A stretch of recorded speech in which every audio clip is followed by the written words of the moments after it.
자, 여러분들 이번 이야기는 시청자 콩님께서 찾아오셨습니다. 아직까지는 콩님이 많이 소개가 된 편은 아니셨기 때문에 이제 한 가지 더 말씀을 드리자면 콩님께서는 청각장애인이세요. 그렇다 보니까 발음이 살짝 좀 부정확할 수 있다는 점 여러분들 그 점 알고 계시면 되고 그걸로 막 비난하거나 트집을 잡거나 그런 일은 없었으면 좋겠습니다. 그럼 바로 한번 콩님의 이야기를 들어보도록 하겠습니다. 안녕하세요. 아, 콩님 안녕하세요. 네, 안녕하세요. 네, 아이고 오늘도 어김없이 콩님을 뵙게 돼서 좋네요. 저도 이렇게 연속으로 뵙게 되는 것 같아서 좋습니다.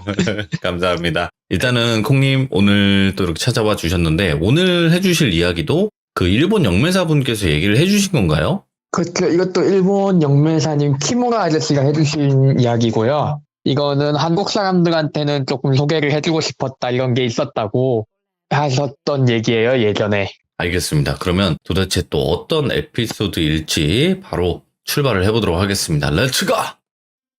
길이십니다. Let's get it!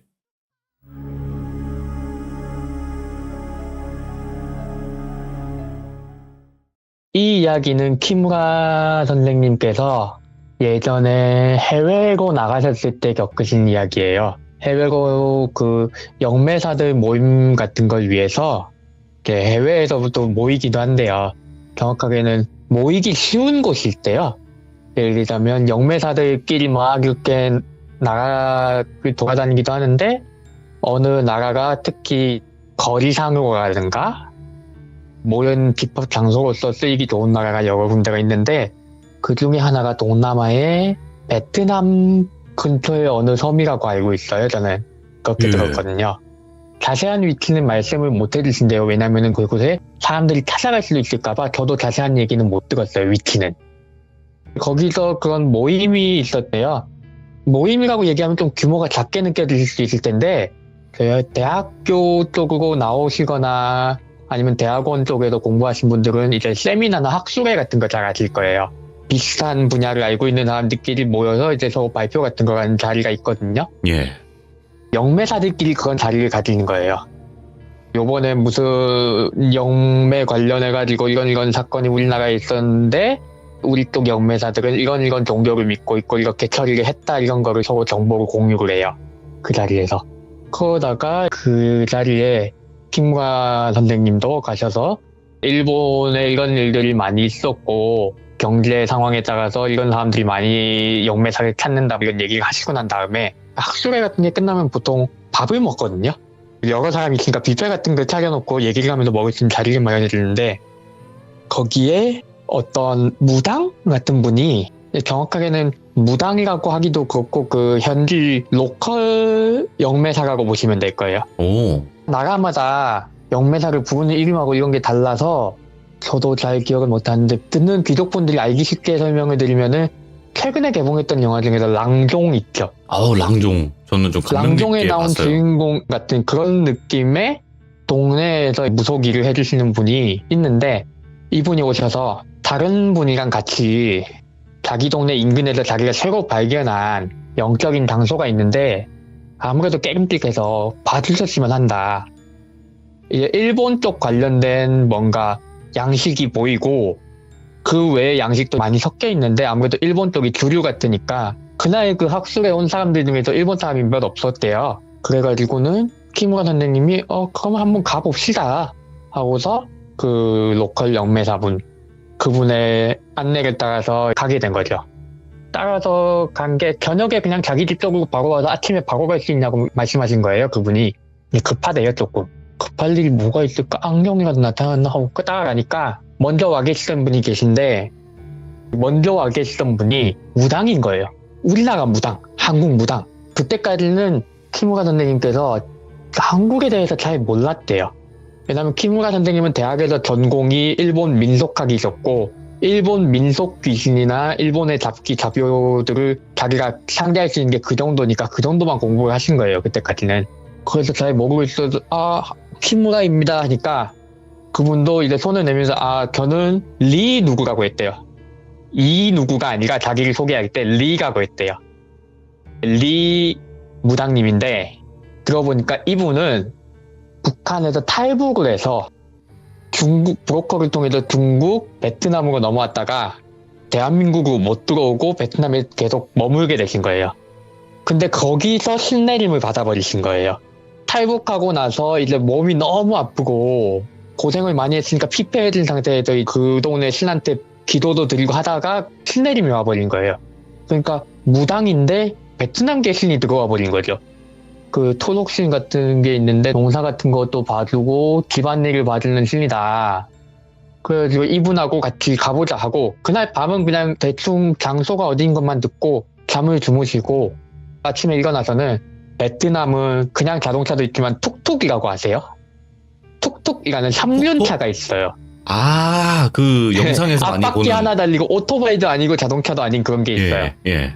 그 툭툭을 몇 대 빌려가지고 그 영매사분, 로컬 영매사분 제자분하고 북한에서 오신 무당분하고 키무라 선생님 이렇게 한 5명 정도가 그 장소 근처까지 툭툭을 타고 간 다음에 내려서 짐을 다 들고서는 숲속으로 들어가기 시작했대요. 베트남은 숲이 좀 험한 곳은 험한 데도 있는데 여기 좀 높아서 험한 게 아니라 숲이 깊어요. 한 번에 비가 쫙 하고 소나기가 내렸다가 그치고 또 소나기가 싹 내렸다가 이런 걸 반복하는 데 가서 숲이 되게 깊고 울창한데 거기를 따라가니까 이거는 앞에 있는 로컬 영매사 잃어버리면은 내가 지방령이 되겠다 싶을 정도 깊이 들어가는 거예요. 들어가니까 격입니다 하고 영매사가 가르친 거예요. 아 저기에요 저기가 느낌이 이상해 이러니까 키무라 선생님이 어디요 하고 그 북한 무당분하고 같이 리무당님하고 같이 이렇게 본 거예요. 보니까 거기 근처만 나무가 쫙 벌채가 돼 있고 근데 근간에 벌채한 것 같진 않아요. 벌채된 지 좀 오래됐는데 나무가 안 자라고 나무 밑동들만 좀 남아있고 뭔가 약간 숲 안쪽에 삥 둘러서 공터같이 생성이 돼 있더래요. 그리고 공터 뒤쪽은 약간 야트막한 언덕 같은 산인데 가운데에 마치 그 구멍을 중심으로 공터를 만들어 놓은 것 같은 형상으로 언덕 앞에 구멍이 나 있는 거예요. 동굴인 거죠. 저 동굴에서 이상한 낌새가 느껴진다. 자꾸 이 근처만 지나가면은 귀신들이 오지 마라 저리 가라 이런다는 거예요. 영가들이. 특히 한국인이나 일본인이 오면은 영가들이 어떻게든 그 사람을 쫓아내려고 무슨 수를 쓴다는 거예요. 한국이나 일본인이 오면은 막 물건을 흔드는 현상을 보여준다든가 아니면 그중 누구한테 씌이는데 보통 씌이면 주변 사람을 해코지하고 그러는데 영가가 씌인 사람들이 하나같이 그 산에서 최대한 멀어지려고 도망을 가다가 쓰러지고 영이 없어진다는 거예요. 이상하다. 여기를 중심으로 뭔가 안 좋은 게 머물고 있어서 영가들한테까지 영향을 주는 게 아닌가 싶다. 그래가지고는 들어갔죠. 이제 동굴로 들어가신 거예요. 그러니까 키무라 선생님은 딱 알겠더라고요. 나를 부른 이유가 있구나 하고 들어갔는데 입구에서부터 일본식 처리가 돼 있는 거예요. 예를 들자면 토리라고 아시죠? 일본 신사에 가면은 빨간색으로 기둥 2개를 세우고 그 위에 기둥 2개를 얹어놓은 것 같은 문이 있어요.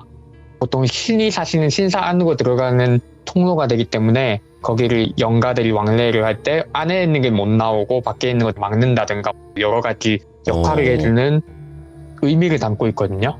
이게 갱도 같은 데 보면은 석가래 같은 걸 해서 길이 무너지지 않게 해놓는 그런 처리가 돼 있어요. 네. 기둥을 세우는 거죠. 근데 그게 그냥 돼 있는 게 아니라 이 색깔이 좀 벗겨지긴 했지만 빨갛게 튀게 해서 토리 모양인 게 중간중간에 세워져 있는 거예요. 꼭 이제 안에 있는 걸 못 나오게 막으려는 듯이 그게 세워져 있고 안으로 쫙 들어갔는데 그 리 무당님이 표정이 점점 안 좋아져요. 안으로 들어가면 들어갈수록 더 안 좋아져. 나중에는 표정이 완전 사색이 돼가지고는 다다다다다다다다 떠신 거예요. 위험하다는 느낌이 그 옆에서 보기만 해도 알겠더래요. 이게 중간쯤 들어가다가 리무당님이 눈을 탁 까짓고는 진짜 웅한 소리를 그 뭔가 말을 하는데 발음이 안 나오는 듯이 이러더니 눈을 탁 눈동자가 그러니까 흰자만 보이게 올라갔는데 그 소리 하고 계셨던 거예요. 그러다 눈이 탁 내려오고서는 키무라 선생님을 붙잡고 렛츠고 아웃 하는 거예요. 키무라 선생님은 베트남말도 모르고 자기도 일본말을 모르니까 대충 통하는 말인 영어를 쓰신 거야. 오. Let's go out! Let's go out! Right now! Let's go! Go! Go! Go! Go! Go! 하면서 막 뛰어나가시는 거예요.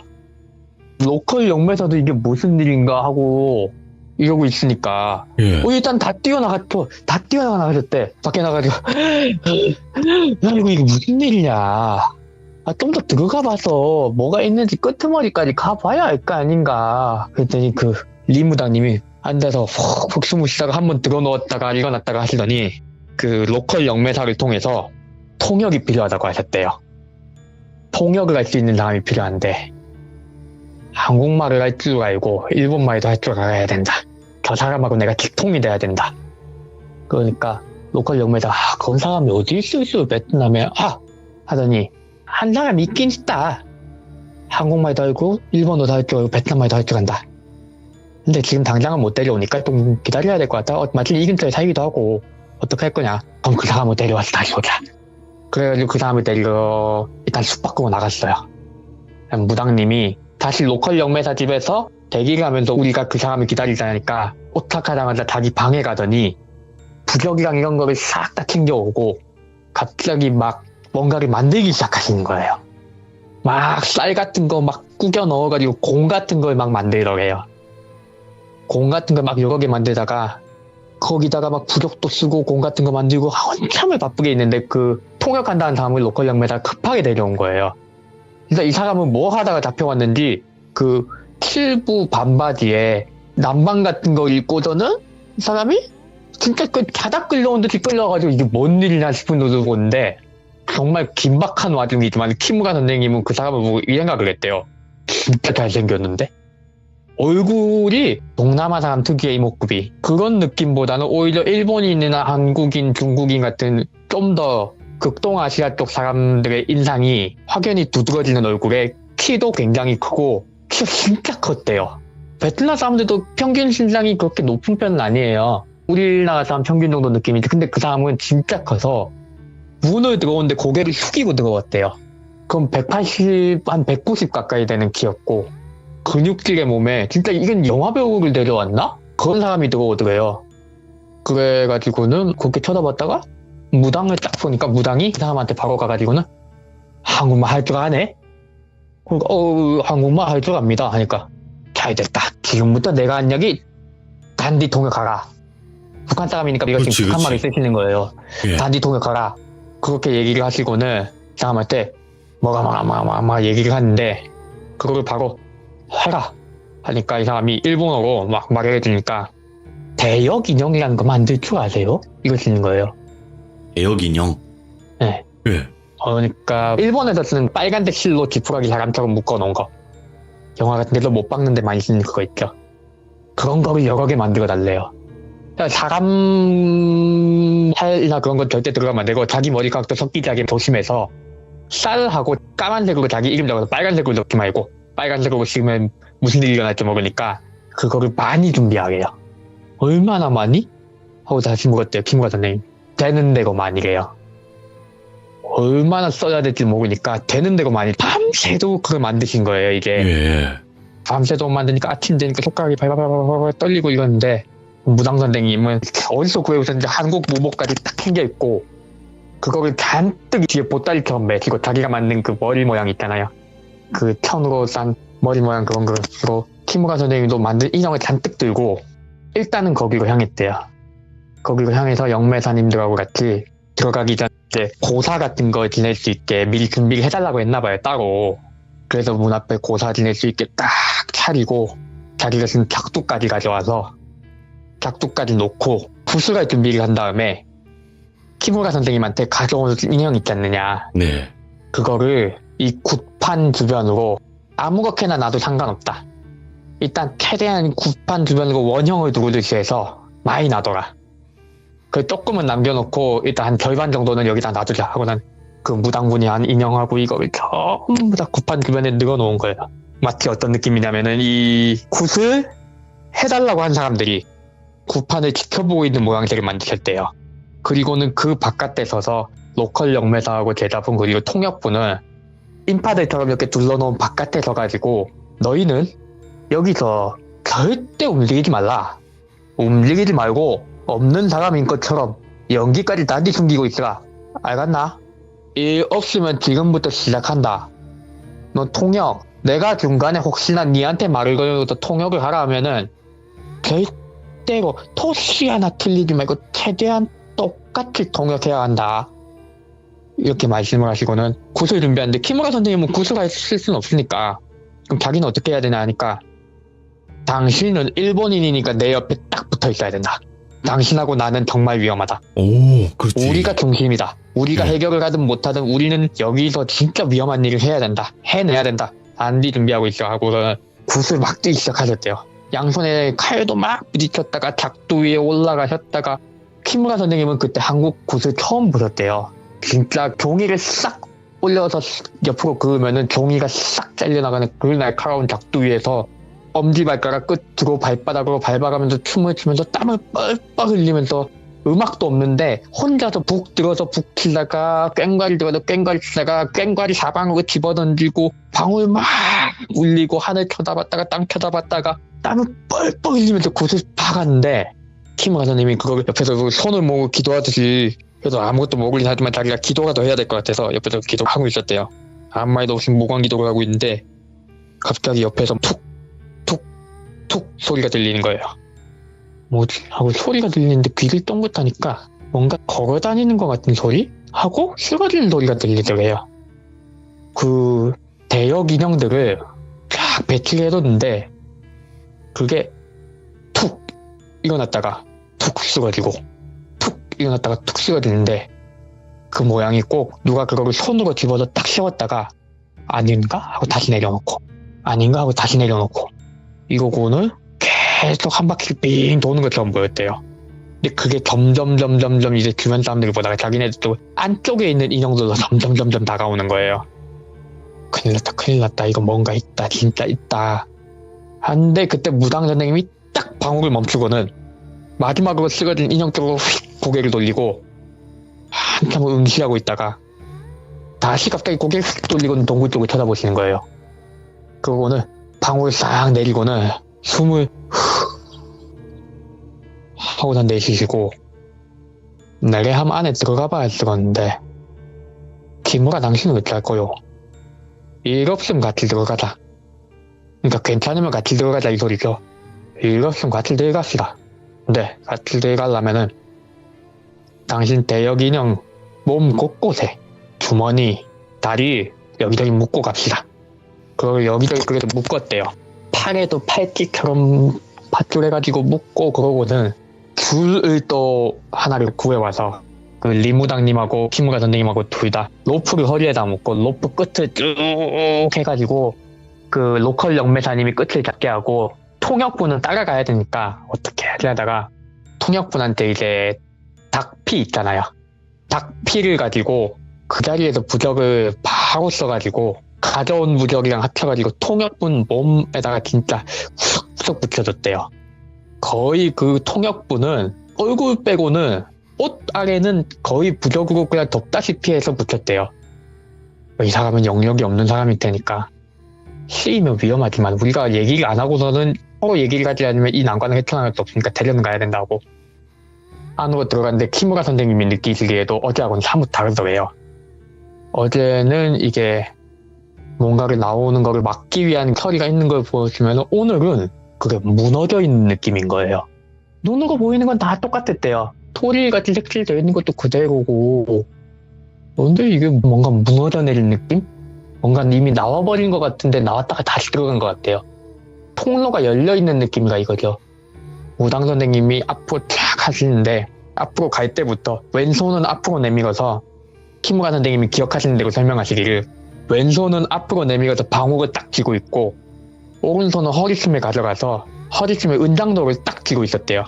은장도라고 해도 꽤 큰 은장도여서 거의 단검 사이즈의 은장도를 허리에 딱 쥐고서는 앞으로 천천히 한 걸음 옆으로 개걸음 걷듯이 그러니까 뭐가 튀어나올지 모른다는 듯이 이렇게 개걸음 걷듯이 탁탁탁 가고 뒤에 따라오던 사람도 무슨 일인가 해가지고 그 통역도 이제 마체테 같은 거 하나 꺼내 들었대요. 우리가 영화 같은 데도 뭐 쿠클이나 마체테 같은 게 나와도 이게 흉기처럼 생각하시는데 우리나라 농사할 때 호미 곡괭이 낫시들 이 사람들 호미 곡괭이 낫시 하나로 합쳐진 게 그 마체테예요. 그러니까 바깥에서 일한다 싶으면은 챙겨 나오시는 일도 왕왕 있는 평범한 물건인데 그거를 딱 들고서는 따라 들어오더래요. 거기 따라 들어가서 어제 갔던 곳까지 가서 거기보다 더 깊이 가니까 갈림길이 나오는 거예요. 갈림길이 나오는데 우리가 나눠서 가면 위험하니까 왼쪽, 오른쪽 이 순서로 한 군데 한 군데 보자. 왼쪽으로 들어갔대요. 왼쪽으로 들어갔더니 조금 안 들어가서 뭔가 물건 같은 게 엄청 많이 쌓여 있는 거예요. 여긴 물건이 막 쌓여 있는데 근데 키무라 선생님 눈에는 이게 눈에 익은 물건들인 거예요.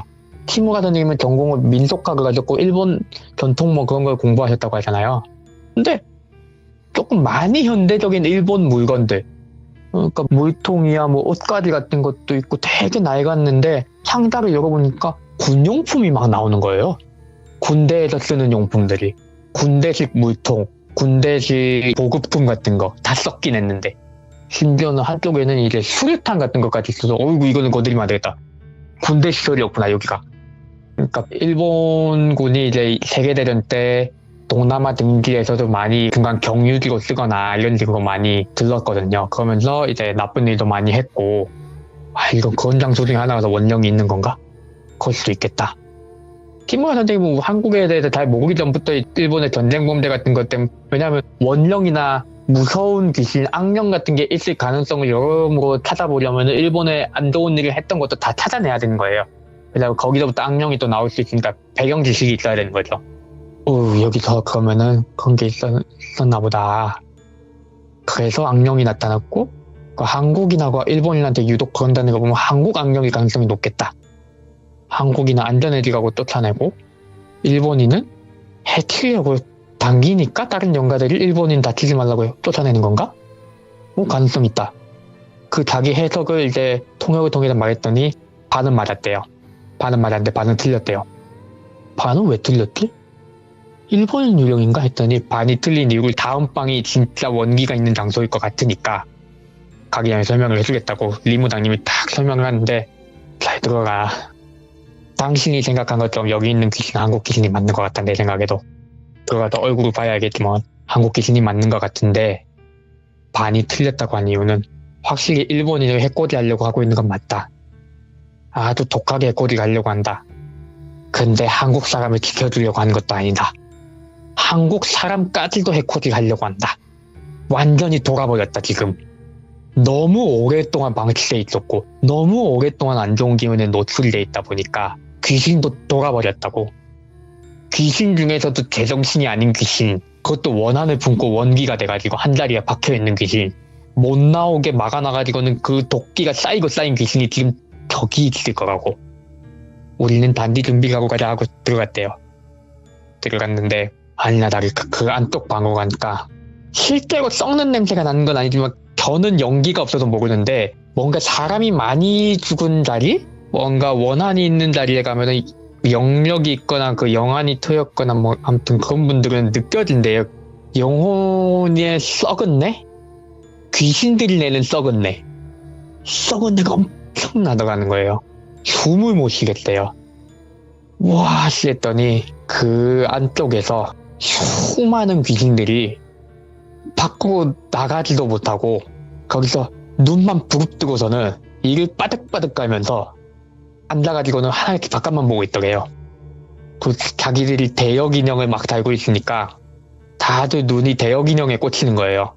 옷 밑에 있는 대역 인형을 얘는 저기 쳐다보고 막 서로 다른 데 쳐다보는데 알겠더래. 그러니까 나중에 설명하시기를 대역 인형을 몸 이곳저곳에 붙임으로써 사람이 거기 여러 명이 서 있는 것 같이 보이게, 겹쳐 보이게.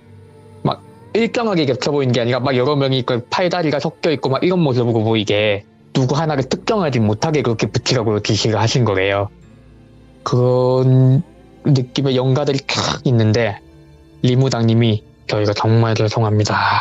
안을 부실 수 있게 성대한 구시라도 한 번 더 준비하겠습니다 하는데 씨알도 안 먹히더래요. 보통 이렇게 하면은 뭔가 반응이 와야 되는데 반응이 없어요. 진짜 단단히 큰일 났다. 우리도 여기 오래 못 있을 것 같은데 그러면 일단 제일 큰 놈이 누군지만 알아내고 나가자 이랬는데, 그 영가들이 제일 큰 놈이 누굴까를 찾으려면 제일 원한이 깊은 사람을 찾아야 될 텐데, 그 영가들의 공통점이나 그런 걸 찾고 그 안에서 제일 피해를 크게 받을 것 같은 사람을 찾아나가는, 흔히 형사들 수사하듯이 그렇게 찾는 거예요. 그 키무라 선생님은 본인이 이제 원래부터 과학과 그런 걸 결목해서 배경 지식을 통해 얻어내다 보니까 영가의 모습을 리무당님이 더 잘 보니까 설명을 들어가면서 하다 보니까 그 중에서도 유독 어려 보이는 여자 영가가 하나 있대요. 다른 사람들은 전부 다 이제 주저앉아 있든지 아니면 구부정하게 있든지 하는데, 자기 혼자 허리를 빳빳하게 세우고 제일 뒤에 서서는 두리번 쳐다보는데, 이 영가가 두리번 쳐다볼 때 쳐다보는 방향에 있던 다른 영가들이 몸을 납작 수그리고는 반대쪽 구석으로 도망을 가는 거예요. 저거다. 저게 제일 센 영가다. 저 영가가 지금 우리를 제대로 쳐다보고 있다. 그러니까 그 영가는 대역에 눈이 쏠리지 않는 거예요. 정확하게 키무라 선생님하고 리무당님을 딱 보고 계속 이렇게 가만히 서서 쳐다보고 있는 거예요. 저주의 말을 읊거나 그러지도 않아요. 이렇게 쳐다보면서 뭔가 삐끗하면 달려들 것 같은데, 위험한 동물들을 그렇게 상대하듯이 그걸 쳐다보는 상태로 뒤로 물러났대. 뒷걸음질 치고 줄을 묶고 왔다고 했잖아요. 그 줄을 이렇게 잡아당기면서 줄 따라서 그걸 쳐다보면서 하는데, 뒤로 점점 물러나니까 그 영가가 슥 앞으로 나오는데 걸어 나오더래요. 떠서 이렇게 쭉 오는 게 아니라 한 발자국 걸어 나오는데 발자국이 찍히는 것 같더래요. 나오다 중간쯤 걸어 나와서는 뚝 멈춰서서는 손가락을 슥 들어서 리무당님 한번 찍었다가 키무라 선생님 한번 찍었다가 시야에 안 보일 때까지 그걸 계속 반복하고 있더래요. 이렇게 나오니까 리무당님이 어제처럼 아이고 죽겠다, 아이고 죽겠다, 아이고 죽겠네. 그래서 걔 큰 놈이 누군지 알았다. 성과는 잃었다. 일단 작은 영가들은 편독을 할 수 있을 것 같다. 각이 나온다. 근데 큰 건 안 되겠다. 큰 거는 내일 한 번 더 와봐서 재령을 해야 되겠다. 저거는 하늘로 가시기에는 너무 돌아버렸다. 너무 살겁을 많이 지셨고 죽고 난 뒤에 지은 살겁이가 어떻게 하지도 못하겠다. 그럼 우리 일단 내력을 더 알아와야 되지 않겠느냐. 마을로 돌아가는데 영매사님 집으로 가기 전에 이제 마을의 관공서야 이런데 로컬 영매사님이 그 동네 사람이니까 그 동네 일 다 처리해 주시는 분이니까 경찰서에도 가보고 뭐도 해보고 하다 이제 전화를 걸어가지고 거기서 몇 시간 떨어진 대학교에까지 연락을 넣어가지고 찾을 수 있는 건 다 찾아보니까 아니나 다를까 거기가 일본군의 잔당이 주둔을해 있던 데인데, 주둔을 해 있으면서 일본군이 세계대전에서 패할 기미가 보이니까 이때 일어난 일 중 하나가 뭐냐면은 이제 항복선언을 하면은 패전국이니까 전범으로 회부가 될 거 아니에요. 그러니까 증거를 인멸을 한 거예요. 전쟁 범죄를. 문서 같은 거는 태우고 중요 시설은 다 폭발을 시키고, 그러면서 이 사람들이 처리를 해야 됐던 게 뭐냐, 이제부터 할 얘기가 나오면 불편하실 수도 있는데 그 사람들이 부르는 종군 위안부 처리를 해야 됐던 거예요. 그 근처에도 종군 위안부 시설이 있었는데, 근데 건물이 의외로 시가지하고 좀 붙어 있었대요. 그러니까 시가지에도 일본인들이 주둔하고 있었으니까 거기서 시체를 태우면 나중에 조사가 나오겠구나 싶어서 동굴로 모두 끌고 가서 동굴 안에서 다 총으로 쏴 죽인 다음에 불태운 거예요. 그 안을. 그치. 이렇게 사람은 하지. 불태우고 물건은 혹시나 우리가 나중에 패퇴를 하다가 안 되면 여기 돌아와서 농성을 해야 될 수 있으니까 물건은 남겨두고, 그 장소가 거기인 거예요. 한이 맺힐 수밖에 없잖아. 이거는 어린 나이에 끌려와서 아무것도 모르고 일자리 준다고 왔다가 끌려온 사람도 있을 거고, 진짜 그냥 대낮에 일본 순사들한테 잡혀서 끌려온 사람도 있을 거고, 이역만리 타고까지 와가지고는 그렇게 온몸에 혹사를 당하시고, 거기도 죽었더니 한이 얼마나 많겠어. 거기도 이놈들이 독한 게 부대마다 다르겠지만 여기 부대 관리자 지휘관 같은 놈은 정말로 미신까지 믿던 놈이었나봐. 이놈이 나오면서 액마기같이 마기를 해버려서 한을 맺은 지방령도 너무 오래되면은 한이고 넋이고 잃어버리고 도끼도 하늘로 다 흩어지고 해서 소멸이 돼버린대요. 너무 오래되면은. 원래 가면 소멸이 됐어야 되는데 막아버리니까 한이 거기서 맴도는 거예요. 하늘로 흩어지지도 못하고 영혼 하나가 쓰러지면은 그 한이 다른 사람한테 옮겨가고 하다 보니까 거기가 완전 그 중국의 고독, 영혼으로 의도치 않게 고독을 만들어버린 거예요. 얼마나 많이 사람이 있었을까요 하니까 모르겠다. 자료를 막 뒤져보면은 베트남 사람, 한국에서 데려온 사람 몇십 명이 죽었을 거래. 근데 자기네들이 연가를 확인한 거 열 몇 명이 채 되지 않거든요. 그러면 그만큼 응축이 됐을 거란 소리니까 나머지는 성북을 시켜드리자. 그리고 마지막 한 분은 다 성북을 시켜드린 다음에 개정을 하자. 이건 안 된다. 악령이다 이제. 같은 한국 사람의 정이 있어도 안 되는 건 안 되는 거다. 하고서는 다음날 이제 진짜 굿판 준비를 성대하게 했대요. 무당 선생님이 자기 그 계좌에 있는 돈을 진짜 탈탈 털었더래요. 그 당시에 코리아타운도 몇 개 없었는데 뭐 한국 음식 구해온다고 하고 새벽부터 이제 아줌마들 불러가지고는 김치 담는 법을 설명을 해서 최대한 그 당시 김치에 비슷하게 김치도 담그고 온갖 한국 음식 할 수 있는 데고 다 준비하고 베트남 사람도 있었을 테니까 베트남 음식하고 뭐 일본 사람도 조금 섞여 있었으니까 뭐 혹시 거기 있으면 일본 음식 많이 먹었으면 그 기억이라도 있지 않겠냐 하고서는 먹을 걸 쌌는데 그 먹을 거 얼마나 쌌냐면은 포터 트럭 있죠. 파란색 트럭. 그 뒤에 음식을 박스에 담아가지고 쌓으니까 1톤 트럭 그게 꽉 차들어간 거예요. 밤새도록 피똥 싸게 준비하신 거예요. 통역을 다시 데리고 가서 로컬 영매사를 데리고 가서 굿판을 아주 성대하게 하고 로컬 영매사님도 자기네 제자들 다 데려와가지고 그 제자들이 국하고 꽹과리 비슷한 거라도 어떻게 챙겨가지고 흔히 저희가 굿판 할 때 제일 많이 들리는 때 쨍쨍쨍쨍쨍쨍쨍쨍쨍 하는 그것만 일단 켜라. 죽어가 켜라. 그래가지고 음식 들고 온 사람 포터 타고 세팅해준 사람 전부 다 돌려보냈대요. 무슨 일이 일어날지 몰라서. 일반인은 거기에 통역밖에 없는 거예요. 넋을 달랩니다 이러면서 막 이렇게 1020명이시여 이러고 막 이렇게 구슬하는데 무당이 점점 표정이 좋아지더래요. 감사합니다. 하늘 풀렸구나. 잘입니다. 눈물을 뚝뚝 흘리면서 격투기에서 막 타고 이러면서 한 분이 올라가시고 어서 오세요. 맛있는 음식 드시고 하늘 부서서 이러는데 중간에 한번 쉬자면서 아유 여기서 잠시 미천한 몸 잠시 쉬어가겠습니다. 한 번만 봐주십시오. 더 준비할 테니 조금만 봐주십시오. 손을 싹싹 빌다가 이제 한숨 쉬자고 다시 작도에다 내려오셨대요. 이게 아무리 그 신을 받아가지고 하더라도 이건 너무 한이 깊으니까 한계가 온 거예요. 무당이 하나가 아니라 무당이 둘 셋은 있어가지고 돌아가면서 끊임없이 구슬해야 됐대. 다행히 그나마 그 사람들이 동굴 안에 있으니까 한꺼번에 확 나오진 못해가지고 중간에 좀 실감이 생겼다. 그래도 바로 해야겠다고 물만 딱 마시고 다시 이렇게 구슬하는데 이번에는 무당님이 이상한 게 아니야. 무당님은 계속 구슬하면서 정신이 없고 무아지경인데 팀을 아저씨는 기도를 하면서 주변 상황을 봐야 되니까 자기가. 근데 로컬 영매사님 쪽에서 뭔가 이상한, 로컬 영매사님 쪽 제자들이 뭔가 이상한 거예요. 이상하다. 제자들이 집중을 못하네? 근데 그 순간 갑자기 여기서 엄청난 일이 벌어지는 거야. 상상도 못할 일. 그 통역이 등 뒤에서 마체테를 뽑더니 꽹과리를 키고 있던 사람 손목에 내리 찍은 거예요. 아무도 몰랐대요. 혼비박산나고 굿판이 박살이 나버린 거예요. 귀신이 들렸나?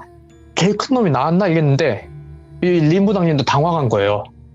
나중에 듣기를 왜 당황했냐면은 제일 큰 영감 아직 나오지도 않았는데 정말 무서운 게 영이 들린 게 아니야. 이 사람이 귀신에 쓰인 게 아니라 기다리고 있었던 거예요.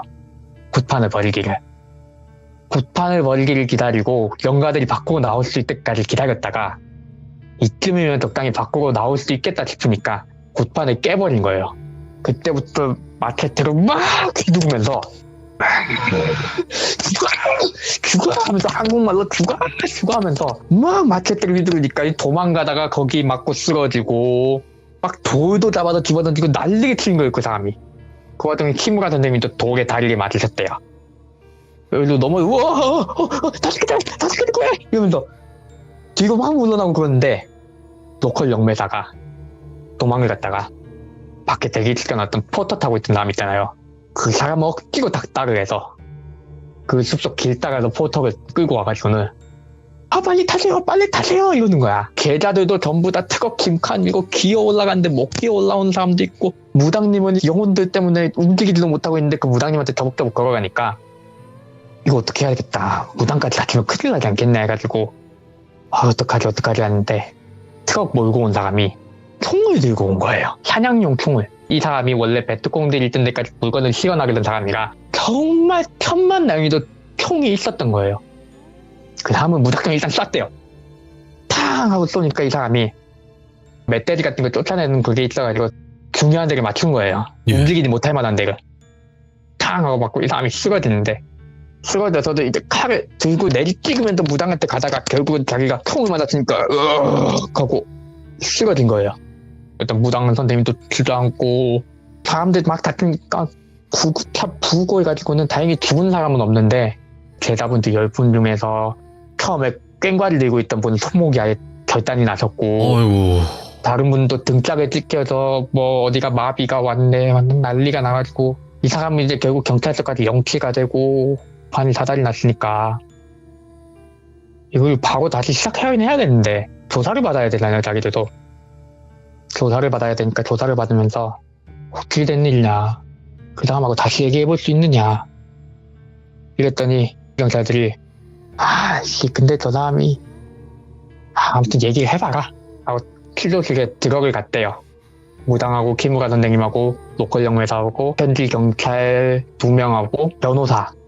난리가 났구나 완전. 와. 네, 진짜 제대로 난리가 난 거예요. 예. 그러다 이 사람을 취조를 하는데 이 사람이 수척한 얼굴로 쳐다보고서는 거기 있는 사람을 다 죽였어야 되는데 못 죽여서 나도 한을 품을 것 같다. 근데 운을 떼니까 어떻게 된 일이냐 하니까 자기네 집안 사연이 되게 기구한 사람이에요. 종군 위안부에 있던 여자가 일본군에 애를 뱄는데 자식을 낳아서 자식을 베트남 쪽으로 보내서 그 한국하고 일본인의 혼혈이잖아요.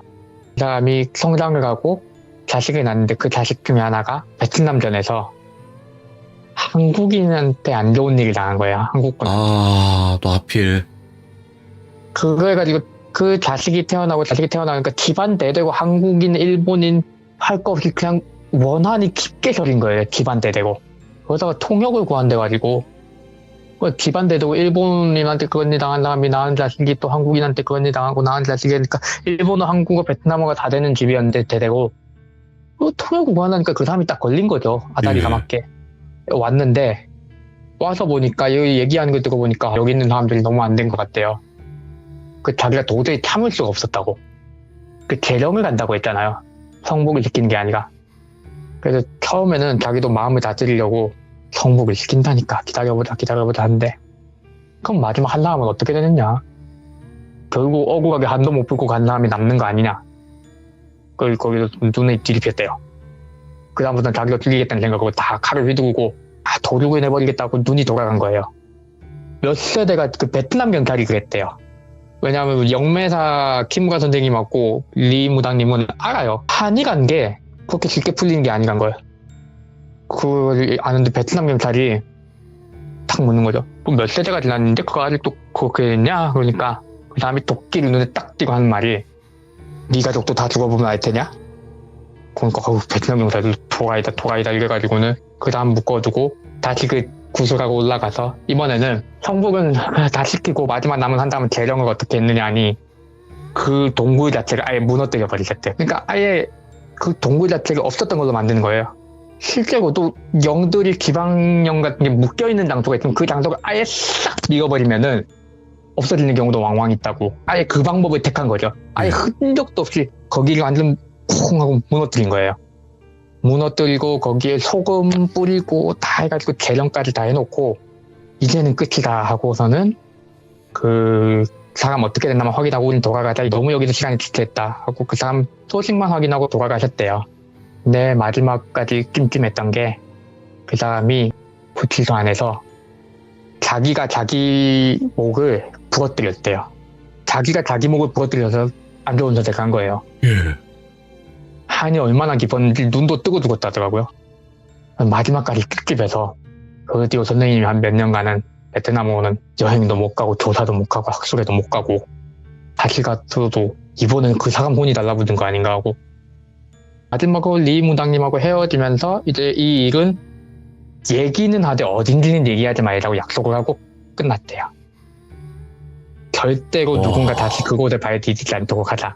이런 일이 있다 하고 주의를 갈 수 있게 남한테 얘기는 해줘야겠지만은 어떻게 처리했는지 하고 하지만 장소만큼은 절대 얘기하지 말자.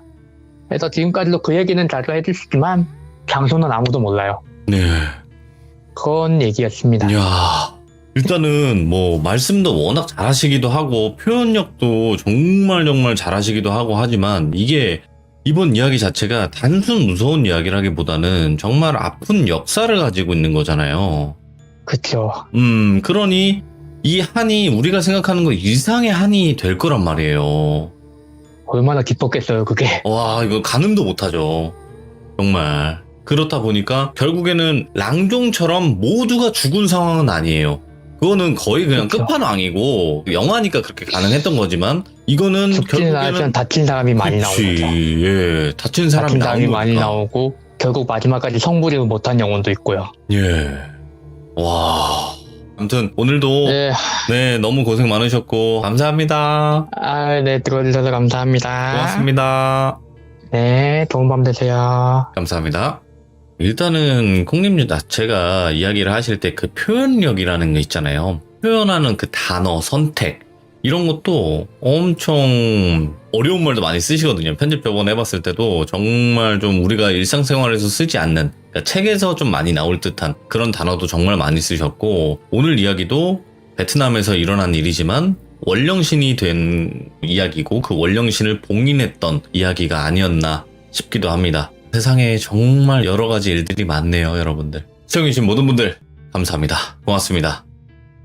이번 이야기는 시청자 먹보님께서 찾아와 주셨습니다.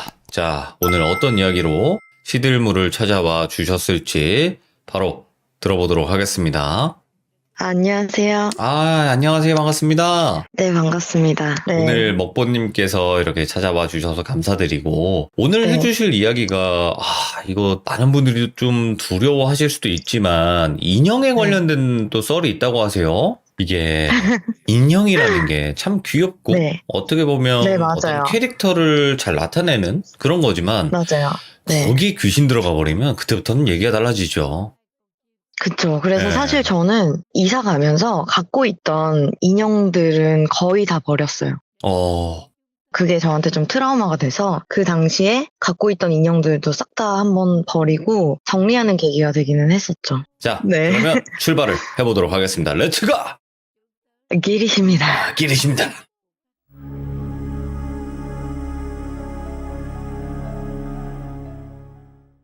오늘 첫 번째로 제가 들려드릴 이야기는 귀신 들린 인형 이야기인데요. 한창 제가 20대 초반이었을 거예요. 한 10몇 년 전 이야기인데 그때 왜 트럭에 송판 같은 거를 들고 다니면서 그거를 몇 개 이상 부시면은 인형을 주는 게 있었어요. 근데 이제 그 당시에 제 친구가 군대를 갔다가 휴가 나와서 같이 술도 먹고 좀 놀다가 집에 가는 길이었는데 이게 또 군인이 운동도 열심히 하고 막 규칙적으로 살고 이러니까 이제 술도 먹었겠다 해서 야 이거 한번 하자 이렇게 한 거죠. 근데 사실 저도 어디 가면은 잘 먹고 운동도 많이 하고 이러다 보니까 펀치 이런 것도 센 편이거든요. 그래서 하자 이래서 그래도 이제 저는 여자니까 한 20장 정도 하고 친구도 한 30장 정도 해서 했어요.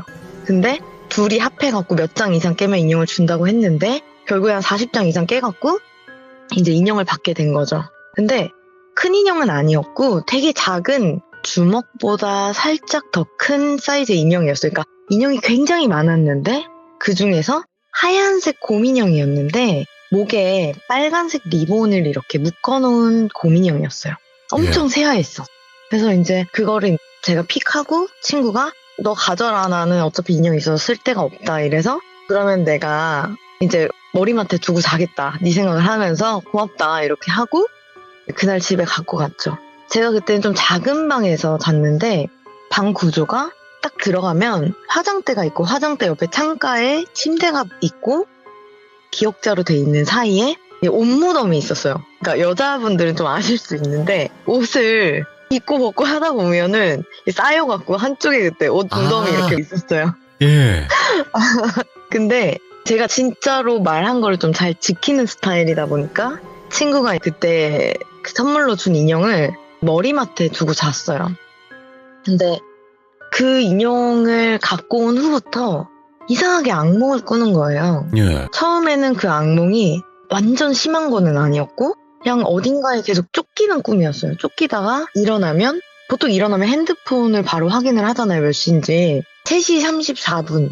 진짜 규칙적으로 그 시간이면 일어났는데 인형이 늘 그 옷 무덤 위에 떨어져 있는 거예요. 저는 머리맡에 두고 잤는데. 그래서 내가 되게 규칙적으로 잠꼬대를 하나 보다. 인형이 자꾸 같은 곳에 떨어져 있고 나는 같은 시간대에 일어나니까 좀 이상하다 싶었어요.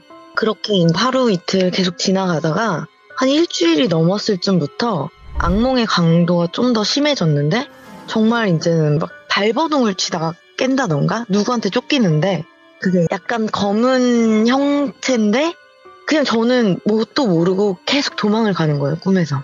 근데 도망을 가다가 잡히기 직전에 막 겨우겨우 일어나는데 온몸이 막 식은땀을 흘리고 있는 정도인 거죠. 그래서 강도가 너무 심해지다 보니까 하루는 이제 친구가 알바를 하고 있는데 거기 갔어요. 그래서 그 친구, 같이 아는 친구여서 그 친구가 이걸 주고 난 후부터 내 악몽을 꾼다. 근데 왠지 이 인형 때문인 것 같다. 장난식으로 얘기를 했더니 그 친구 이모랑 어머님께서 약간 신기가 있으신 분들이었어요. 이모님은 실제로 뭐 신병을 앓고 있다고 하셨던 분이었는데 그러면 자기가 좀 봐달라고 할 테니까 그 인형을 갖고 와봐라. 이렇게 얘기를 했는 거예요. 나는 한 2년 넘게 몰랐는데 갑자기 그렇게 도움을 준다고 하니까 그래 알았어. 그럼 당장 내일 내가 갖고 올게 하고 그날도 잠에 들었어요. 근데 그때는 제 잠꼬대가 의심스러웠으니까 이 아이를 떠나보내기 전에 좀 다르게 세팅을 해봐야겠다 해서 반대쪽 머리맡에 두고 그 목에 묶여있던 빨간색 리본을 풀어서 손목에 이제 묶어놨어요. 그 곰인형 되게 작은 건데 손목이라고 할 것도 없이 그냥 동그란 그 팔에 묶어놨어요. 네. 그러면서 정말 이제 손이 닿지 않는 안쪽에 넣어놓고 잠을 자는데 그때 너무 심하게 가위를 눌린 거예요. 그래서 계속 쫓기고 막 그런 상황이었는데 제가 끙끙 앓고 막 울고 불고 난리가 난 거예요. 그래서 엄마가 안방에서 주무시다가 새벽에 자꾸 누가 앓는 소리를 내면서 살려주세요, 살려주세요 이런 소리가 들려서 엄마가 이상하다. 뭐지? 이래갖고 잠에 깨서 제 방에 딱 왔는데 제가 정말 식은땀 범벅이 돼서 눈물을 엄청 흘리면서 살려주세요, 살려주세요 막 계속 이러고 있었던 거예요. 그래서 엄마가 정말 황급히 저를 깨웠는데 제가 으악 이러면서 소리를 지르면서 확 일어난 거예요. 그래서 저도 모르게 인형을 확 돌아봤는데 손목에 이 리본이 풀려 있고 그 인형이 제 쪽으로 쓰러져 있는 거예요. 너무 소름이 끼쳐갖고 그 상태로 그 방에서 잠을 못 자겠는 거예요. 그래서 그날은 엄마랑 같이 잤어요. 그리고 나서 다음날 일어나자마자 그 인형을 가지고 친구한테 갖다 줬어. 그리고 나서 진짜 나 어제 죽는 줄 알았다. 전날에 이걸 이렇게 했는데 정말 나 지금 죽는 줄 알았다고. 어쨌든 그 인형을 이제 친구한테 줬는데 네네. 그 친구가 그 인형을 가지고 집에 갈 거 아니에요. 근데 그 친구 집에 아기가 있었어. 아기는 인형을 좋아하니까 기본적으로. 네. 그래서 만약에 별거 아니면 그냥 너 가져라. 아기도 있으니까 이렇게 얘기를 했는데 그 친구가 그날 마감조여갖고 한 2시 정도에 끝난 거예요. 새벽에. 그래서 그거를 가지고 집에 갔어요. 예. 그래서 이제 다 잘 거 아니에요. 그래서 걔도 이제 너무 피곤하니까 이건 내일 엄마한테 물어봐야겠다 하고 가방에 넣어놓고 잔 거지. 근데 아침에 일어나서 제가 어떻게 됐어? 이렇게 물어보니까 잠깐만 이러고 연락이 없는 거예요. 그래서 네. 전화를 했어요. 그때 엄마한테 자기가 엄마 나 가방에 인형 하나 못 봤어? 나 인형 갖고 왔는데 이렇게 얘기를 했는데 엄마가 친구한테 너 그 인형 어디서 받아왔어? 어디서 그딴 재수없는 걸 받아온 거야? 다시는 그딴 거 받아오지 마. 엄마가 그거 갖다 버렸어. 딱 이렇게 얘기를 했다는 거예요. 예. 그래서 어머님께서 이제 그 인형 처리를 해주시고 그 후로는 저는 같은 악몽을 꾸거나 그러지는 않았는데 뭔가 그 인형에 있기는 있었나 봐요. 그래서 그 이후로 저는 진짜 집에 인형이란 인형은 정말 모조리 싹 갖다 버리고 그 후로는 절대 집에 어디서 받아오거나 이런 것들은 특히 인형이라던가 네, 이런 것들은 절대 받아오지 않게 됐어요. 잠깐만, 근데 그거 새 인형이 아닌가? 새 인형이었어요. 완전 그렇죠. 새하얀 인형이었어. 나 얼마 전에 잉어킹 뽑아서 갖고 왔는데? 아니 근데 인형 뽑기랑은 좀 다르니까. 아니, 근데 잉어킹을 뽑았거든요, 제가. 아, 그래서 이거 뭔가 운명이다. 이게 용이 되니까 이머킹이 그래서 이거 좋은 징조다라고 뽑았는데 조금 두렵네요. 그러면 첫 번째 인형 썰이 끝이 난 거죠? 네, 이제 두 번째로 들려드릴 이야기는 제가 가위에 많이 눌렸다 그랬잖아요. 그래서 한창 가위 눌릴 당시에 썰인데 제가 이제 어렸을 때 귀문이 좀 열려 있다 그랬잖아요. 그 당시에는 몰랐는데 제가 7살쯤 정말 너무 명확하게 기억이 나는 게 유치원이 끝나고 혼자 집에 가는 길이었어요. 근데 우산을 쓰고 걸어가고 있는데 그 슈퍼 앞에 파란색 포터 트럭이 있었어요. 그래서 트럭이 있네 이러고 이제 지나가는데 그 보조석에 어떤 여자분이 앉아 계셨어요. 예. 근데 둘이 이제 눈 마주친 거죠. 근데 여자분이 머리가 정말 새까맣고 하얀색 옷을 입었는데 정말 진한 빨간 누즈를 바르고 있었어요. 그래서 정말 무표정으로 제가 지나가는 걸 이렇게 쳐다보시는 거예요. 그래서 그 약간 좀 쫄아갖고 왜 그렇게 쳐다보시지? 이러면서 막 쫑쫑쫑쫑 가고 있는데 운전석 쪽 윈도우가 내려가 있었어요. 예. 너무 쳐다보셨으니까 이제 슬쩍 이렇게 봤는데 아무도 없는 거예요. 그래서 내가 잘못 봤나? 이렇게 뒷걸음질 쳐갖고 정면 윈도우 와이퍼가 이렇게 왔다 갔다 하는데 그걸 딱 보는데 그 여자분이 저를 딱 보고 씩 웃으시는 거예요. 오. 정말 그 빨간색 루즈를 바른 그 입으로 정말 입꼬리가 엄청 많이 올라가 있는데 정말 입이 째지도록 웃는다 그래야 되나? 씩 웃고 계신 거예요. 그래서 진짜 그때 너무 놀라갖고 다시 이렇게 옆으로 봤는데 아무도 없어. 그래서 진짜 너무 무서워서 제가 전속력으로 진짜 집에 막 도망친 적이 있거든요. 그게 저한테 되게 큰 그 기억이었고 한동안 또 안 보이다가 아까 인형 있잖아요. 그 네. 집에 살 때 얘기인데 그때가 아마 고등학생 정도였던 것 같아요. 근데 집에 아무도 없는 날이었는데 그날따라 왠지 반신욕이 너무 하고 싶은 거예요. 아무도 없으니까 내 세상 같고 막 뭔가 안 해본 거 해보고 싶고 이런 날이 있어요. 그치. 그래서 예. 막 욕실을 다 정리를 해갖고 물을 받아놓고 막 거품도 내고 해갖고 반신욕을 시작을 했는데 들어가서 옷 벗고 이제 탕 안에 딱 이렇게 앉았는데 갑자기 불이 딱 꺼지는 거예요. 그래갖고 제가 오빠인 줄 알았어요. 제가 친오빠가 있거든요. 그래갖고 장난치지 마 이랬어요. 제가 소리 지르면서. 그냥 딱 켜져요. 그래서 쟤는 무슨 친하지도 않은 애가 갑자기 나한테 저런 장난을 쳐 이러고 있었어요. 그래서 이제 또 반신욕을 하려고 누웠는데 갑자기 또 불이 딱 꺼지는 거예요. 그래갖고 야 장난치지 말라니까 뭐 이런 장난 쳐 이랬어. 진짜 너무 무서운데 오빠겠지 싶어서 또 불이 딱 켜져. 2번, 3번 이러니까 너무 화가 나는 거예요 제가. 예. 근데 문 열리는 소리가 나야 이제 사람이 들어올 거 아니에요. 근데 사실 문 열리는 소리가 한 번도 안 들렸어. 오. 그래서 너무 무서우면서 왠지 오빠가 장난치는 거였으면 좋겠고 막 이거 너무 무서우니까 그래서 옷을 일단 대충 입고 야 장난치지 마 이러면서 문을 확 열고 나왔는데 아무도 없는 거예요. 근데 화장실 불이 꺼져 있어. 그래서 너무 무서워갖고 그때도 집에 못 있고 이제 나왔거든요. 네네. 그리고 나서 이제 그 집에 지낼 당시에 제가 그 당시엔 좀 마른 편이어갖고 몸이 허해서 가위도 정말 많이 눌리고 막 그랬었어요. 그러다가 하도 가위도 많이 눌리고 막 이러니까 가위 안 눌리는 방법 막 이런 걸 찾았던 거죠. 그 중에 하나는 가위 눌릴 때 먹고 싶은 음식이나 이런 것들을 생각하면 귀신이 그 음식으로 보인다 막 이런 얘기가 있었어요. 근데 그거는 절대 안 되더라고요. 정말 무섭기만 하고 하나도 안 먹혔어. 그래서 이제 이 정도면은 내가 공포영화도 너무 잘 보고 가위도 많이 눌렸으니까 귀신 안 무섭다 약간 이러면서 그날도 친구랑 통화를 하면서 야 귀신이 뭐가 무서워. 야 가위를 하도 눌렸더니 이젠 그러려니 해. 네. 진짜 지겨워 막 이러면서 그냥 자면 돼 이러면서 엄청 허세를 떤 거죠. 그 집에서 그 귀신 많은 집에서. 그러고 나서 이제 그날 저녁에 전화를 끊고 잠을 자는데 큰 방에서 잤어요 그날 또. 근데 잠을 잤는데 침대에 똑바로 누워서 자는데 옆에서 콩콩콩콩 거리는 소리가 들리는 거예요. 그래서 뭐야 무슨 소리지? 또 가위 눌렸나 보네. 이제 딱 직감적으로 아니까 이제는. 그래서 이렇게 밑을 싹 봤는데 초등학생 정도로 돼 보이는 여자애가 콩콩콩콩 줄넘기를 계속 뛰고 있는 거야 밑에서. 그래갖고 또 뭐 하는 거야 진짜 또 가위 눌렸네. 근데 그때는 별로 안 무서웠어요. 왜냐면은 내가 걔보다 나이가 많아 보이니까 내가 짱이다 약간 그때까지는 그 생각을 하고 있었어요. 아, 가히 뭐 그냥 좀 자야겠다 이러고 다시 딱 자려고 하는데 그날따라 몸이 너무 무거운 거예요. 꿈쩍을 안 하는 거예요. 그래서 아, 뭐가 이렇게 무거워 미치겠네 이러고 있는데 딱 앞을 봤는데 어떤 아저씨가 내 몸 위에 일자로 누워 있는데 내 쇄골 쪽에 턱받침을 하고 나를 이렇게 내려다보면서 이래도 내가 안 무서워? 이러고 있는 거예요. 오. 그래갖고 그 얘기를 듣고 사실은 기억이 안 나요. 너무 무서웠고 기절했구나. 네. 그래서 이제 아침에 일어났는데 와 진짜 이건 어디서 내가 귀신 얘기를 하면 안 되는구나.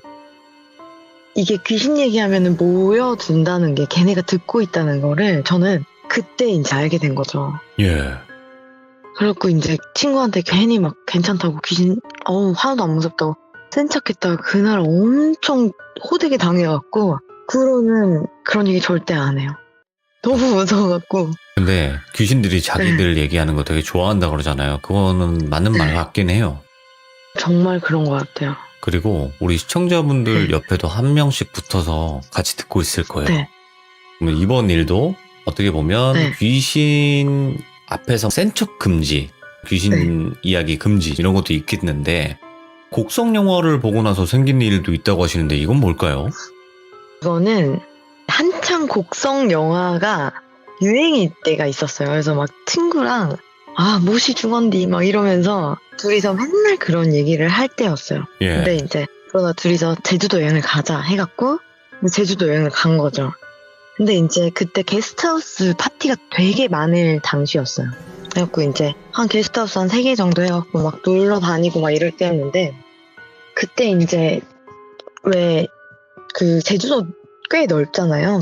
그래서 거의 뭐 한 번 끝에서 끝에 가면 한 2시간씩 걸리는 곳도 있고 하니까 이제 한 번 이제 게스트하우스에서 놀고 전날에 놀고 다음날 아침에 다른 게스트하우스에 이제 짐 갖다 놓고 네. 전날 만났던 친구들이랑 이제 치킨 먹자 해갖고 페리카나 제주도에 페리카나 치킨을 갔어요. 그래서 거기서 이제 치킨 먹고 확 놀고 이제 운전을 해야 되니까 사이다 한 잔씩 하고 한 11시 반쯤 해서 이제 헤어졌어요. 되게 늦게.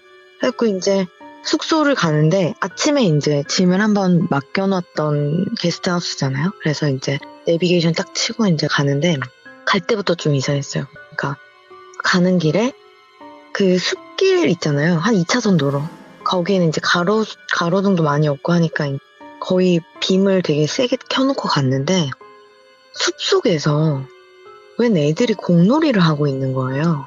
그래갖고 운전하고 가다가 야, 쟤네는 이 시간에 지금 12시가 다 돼가는데 뭔 여기서 공놀이를 해? 이랬어요, 제가. 예. 내 친구가 야, 뭐야, 장난치지 마. 이러는 거예요. 나만 본 거야, 그거를. 예. 그리고 주변에 생각해보니까 집이 없어. 그냥 숲길이었어요. 주변에 민가도 그래서 없고. 민가가 하나도 없는 우와. 그냥 도로였어요. 2차선 도로.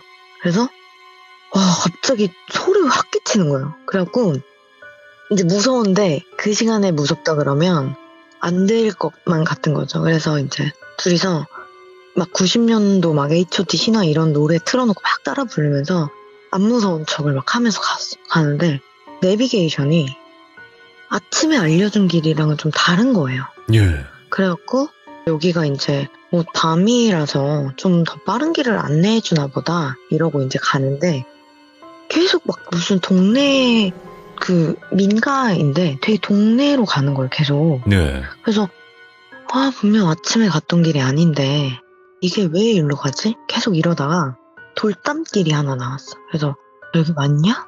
아닌 것 같은데 여기 일반 차로는 못 들어가는 것 같은데 그때 저희가 마티즈인가 막 이랬어요. 되게 작은 네. 차였어. 그래서 요즘 내비게이션이 너무 좋아져갖고 작은 차용 길이 있나 보다. 그런 멍청한 생각을 하고 그 돌담길로 진짜 작은 그 좁은 길로 차를 끌고 들어간 거예요. 딱 들어갔는데 집이 나오는 거예요. 그래서 이건 약간 큰일 났다. 잘못 들어왔네 이러고 이제 집을 딱 비쳤는데 아무도 안 사는 집인 거예요. 예.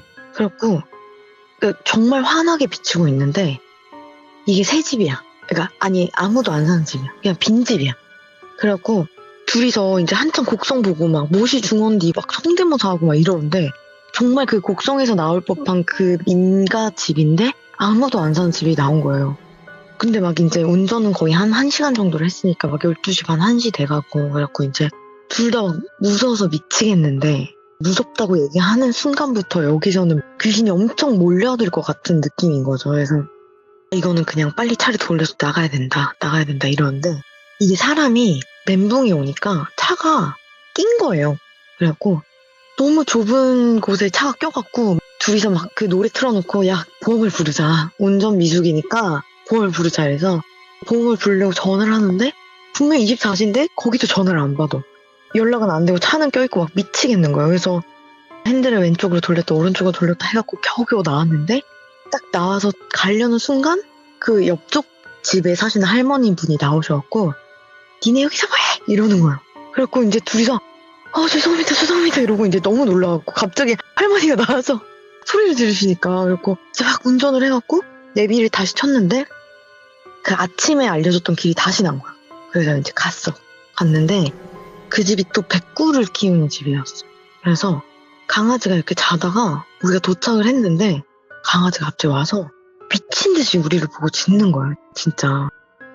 둘이서 너무 쎄하잖아요. 진짜 강아지까지 그렇게 와갖고 막 그렇게 짖으니까. 그래갖고 이건 지금 얘기를 하면 안 될 것 같다. 이래갖고 이제 자는데 그날 또 저녁에 가위까지 눌리고 아침에 일어나서 여기서는 있어서는 안 되겠다 해갖고 진짜 저희 둘 다 아침에 되는 대로 바로 싸들고 나왔거든요. 그래갖고 이제 그 후로 그 게스트하우스는 절대 안 가는데 희한하게 타이밍이 또 그 곡성 보고 나서여서 그런지 모르겠는데 희한하게 또 그런 곳으로 안내를 하고 좀 그랬던 썰이 또 있었죠. 좀 미스테리하다 이것도. 그 내비게이션도 되게 이상했어요 그날 저녁에. 그러면 네. 제주도에서 네. 또 겪었던 이야기였고 이제 네. 사람 관련된 썰이 하나 있다고 하는데 이게 마지막 썰이 될 것 같아요. 제가 사실 그 사람 이야기도 좀 많은데 짧게 한번 끝내볼게요. 20대 초반에 봉사활동을 다녔는데 그때 이제 포털 사이트 카페에서 저는 누구고요 이런 봉사를 하고 싶어요 이렇게 이제 쓴 거예요. 근데 나중에 봤더니 거기 며칠날 무슨 봉사 모집합니다 하면은 쪽지로 신청을 해서 하는 거더라고요. 그래서 그렇게 이제 몇 번 하고 이제 뭐 한 2, 3년 지나고 취업하고 뭐 일을 하고 그럴 때였어요. 근데 갑자기 모르는 번호로 봉사활동 하세요? 이렇게 문자가 온 거예요. 근데 처음에는 아무 생각이 없었어요. 그래서 봉사활동 뭐 어디서 하는데요? 그래서 물어봤더니 인천이요. 뭐 이런 식인 거예요. 제 번호 어떻게 하셨어요? 네이버요. 이렇게 되게 말투가 이상한 거예요. 그래서 요즘 쎄하다. 그래갖고 전화를 했어요. 조선족 분이 받으시는 거예요. 되게 어눌한 말투로 얘기를 하시는데 굉장히 횡설수설 하시는 거예요. 그래서 예? 제가 구글에 들어가서 제 연락처를 검색을 했더니 그때 카페에 제가 연락처 남겨놓은 게 나온 거죠. 그래서 제가 011 번호를 그 당시에 한 10몇 년을 써서 안 바꾸려고 했는데 뭐 인신매매 뭐 이런 얘기가 되게 많을 때여서 너무 무서워갖고 그때 이제 010 번호로 싹 바꾸고 핸드폰 번호 다 지우고 됐다 이제 바꿨으니까 됐겠지 이러고 있었어요. 근데 네. 그때 저희 회사에서 고가의 제품을 팔고 있는 회사였는데 어떤 고객이 전화가 왔는데 조선족 분인 거예요. 네. 얼마 있다가 전화가 왔는데 저희 제품을 사고 싶다고. 근데 저희가 오프라인 매장에 그 당시에는 좀 협소했는데 본사에 가서 자기가 보고 사겠다 해서 조선족 분이 오신 거예요 회사로. 예. 저는 너무 무서운 거죠. 왜냐면은 저한테 바로 연결이 됐고 그리고 얼마 전에 그런 조선족 사건도 있었고 막 그래서 네네. 이거 너무 무섭다 얘기를 했는데 정말 그분이 오셔서 구매를 하시는데 너무 빤히 보시는 거예요 나를. 근데 또 이제 구매를 해서 가시니까 내 명함을 안 드릴 수가 없잖아요. 그래서 진짜 막 친절하게 해갖고 명함 드리고 가셨어요. 그리고 나서 포털 사이트에서 한 번 그 광고 관련돼서 교육이 있어갖고 그 네. 교육을 들으러 갔는데 직원들이랑 한 3명 정도가 갔는데 교육이 끝나고 이제 택시를 타고 가는데 제가 그때 되게 예민해져 있는 상태였거든요. 네네. 근데 봉고차 한 대가 계속 쫓아오는 거예요. 그 강남에서부터 A라는 지역이 있으면 A라는 지역 뭐 한 5분 전까지 계속 쫓아오는 거야. 계속 길이 같은 거야. 근데 심지어 우리 차 뒤에서 계속 오는 거예요. 그래서 제가 진짜 한동안 그게 트라우마가 너무 심해갖고 너무 힘들어하고 있으니까 저희 팀장이 조심하는 게 좋을 것 같다고 얘기를 하면서 해주는 얘기가 그 팀장이 전 직장 동료들이랑 4명이 방이 있었대요. 여자 4명이. 네. 근데 그중 2명이 그 당시에 인천 쪽에 거주를 하셨는데 둘 다 이상한 연락을 받은 거예요. 그러니까 한 분은 똘비라고 할게요. 똘비 씨 전화죠? 막 이러. 아, 앞에 차 좀 빼주세요. 이래갖고 아, 차요? 아, 네. 이러고 딱 나가려고 하는데 자기는 차가 없어. 그래갖고 근데 전 차가 없는데요? 저한테 전화 거신 거 맞아요? 그때 아, 죄송해요. 잘못 걸었나 봐요. 이러고 뚝 꺼놨는데 자기 이름을 알고 있는 거예요. 그리고 다른 한 분 같은 경우에는 빌라에 사시던 분이었는데 새벽 2시에 이제 전화가 와갖고 여기 헤드라이트 켜져 있다고 예. 방전될까봐 전화를 했으니 내려와서 이거 끄고 가시라고. 그래서 그 언니도 이제 비몽사몽 해갖고 감사합니다. 내려와서 끄고 갈게요. 하고 딱 나가려는데 일주일 동안 차를 안 몰았어. 그래갖고 이제 막 그 얘기를 해주면서 조심해라. 그때 당시에 이제 그런 얘기가 있었고 오늘 준비한 이야기는 여기까지입니다. 야, 너무 또 이야기를 차분하게 너무 잘해주셨고 오늘은 네. 또 이렇게 옴니버스 형식으로 여러 가지 이야기를 들려주셨던 시들무가 아니었나 생각을 해봅니다. 감사합니다, 먹보님. 네, 좋은 밤 되세요. 감사합니다.